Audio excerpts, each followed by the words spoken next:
Hey, what's up, guys? Great news.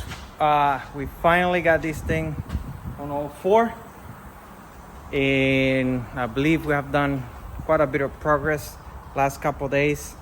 Well, it's obviously sitting down again on his four tires.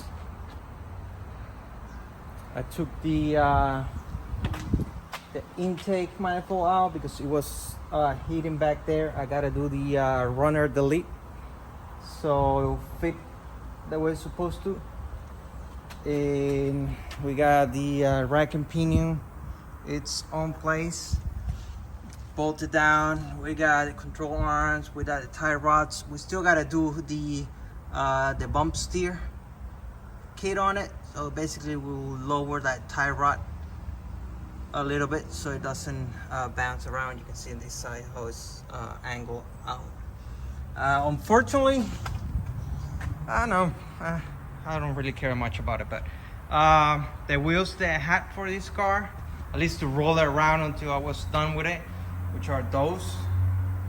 I thought they were Mustang wheels. You see, I got the center cap that says that has the Mustang logo on it. So I got the intake manifold right there. They don't fit on the front. The back spacing was really tight, and it was hitting the coilovers on the inside. I don't know if you can see here a little better. With these ones, we got plenty of room. These wheels are for the blue Mustang. We're not really using those wheels much. The car's been sitting on the racing or the drag pack for, I don't know, a year or so. So I guess I'm okay with it. I kind of like it the way it looks with the red. Kind of pops out. I think it looks cool. Hopefully when we buff this car, because right now I'm not planning on painting this.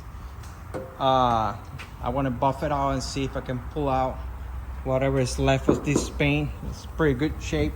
I just got a dent on this door, and I have a guy that can pull that out.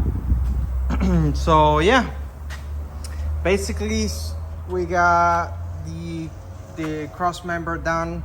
I replaced the oil pan. Let's see if you can see it. I can't even see it. Yeah, right there. I replaced the oil pan, so I put a factory 4 oil pan for the 6R80. I replaced the filter while I had it apart and replaced the gasket. Still waiting on parts, sadly. At least the shocks finally came in, but I'm waiting for the engine harness. So hopefully, though, my next step is to fully assemble the wiring on the engine. I'm waiting for alternator, which I already bought. I bought the Ford Performance one. A little less amperage, but it comes with everything I need. It comes with the bolts and comes with the tensioner, belt, everything I need. So for the price, it kind of makes sense. I'm still debating on the AC. I'm definitely going to run AC on the car, but the compressor choice, that's where I'm having a tough time. I want it on the stock location. Seems to me that I got plenty of room here. And I want to run it with the factory belt, so I just have 2 belts, one for the alternator and one for the compressor. I'm gonna run the power steering pump, the Volvo one that's gonna mount on this side. So yeah, I'm waiting for the alternator. I'm waiting for the engine harness.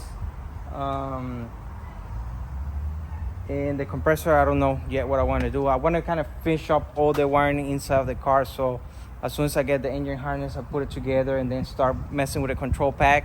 And then we're going to put the dash and then integrate both of the wiring. And from there, I just want to hear it crank. Once it cranks a couple times, I'm happy with it.